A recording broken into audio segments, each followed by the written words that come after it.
As you saw in the last video, the old 1890 is on its way out and I'm now looking to replace it. So I've come to Newark Showground and we're here at Vertikal Dayz. If there's a replacement for the old Spider, it's going to be here and we're going to try and find it. So come on, let's have a look, see what they've got.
Before I dive into the machines at Vertikal Dayz, let's talk about my current Spider 1890 Pro.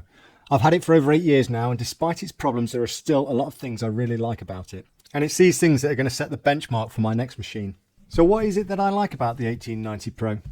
I really like how incredibly compact the machine is. Now, I can't tell you how many times I've had to squeeze it through a gap 800mm wide. Any wider than that and I'm going to lose a lot of flexibility. My Spider machine can go up to 17.5 meters working height, has a very good outreach, and that is good for at least 80% of my jobs. I don't mind the machine having better capabilities than that, but no fewer capabilities, certainly. I like how easy it is to move the machine from job site to job site in the back of the trailer. So it's particularly important that the machine doesn't weigh with the trailer any more than 3.5 tons. That way I can move it with my truck and my trailer. Another great feature of the 1890 Pro is how maneuverable it is. It's a small compact machine and it can go pretty much anywhere, but it's got big capabilities. So that maneuverability with high reach, it's just been a game changer for the business. The last feature I'm going to highlight is the dual power source.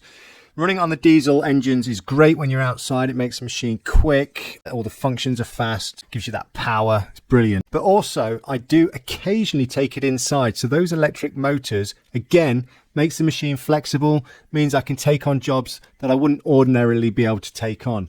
So electric motors and a diesel engine, I'd say that's a pretty necessity. So that sets the benchmark for what I can't live without in a machine. But there are also quite a few extras that would be nice to have on my machine. Let me tell you what they are. Of course, it would always be nice to be able to get a bit higher and have a bit more outreach, providing it doesn't compromise the maneuverability of the machine too much. One feature I've seen on some machines which is really useful is the ability to adjust the outriggers, so that if you're working in narrow conditions, you can make the footprint of the machine much narrower. Also, if you're working next to a road, to be able to have the outriggers not protrude into the road, that would be a really handy function. Occasionally I can be a bit lazy, and some machines have the ability to set up straight off the back of the trailer without having to take it off. That would be a really handy feature.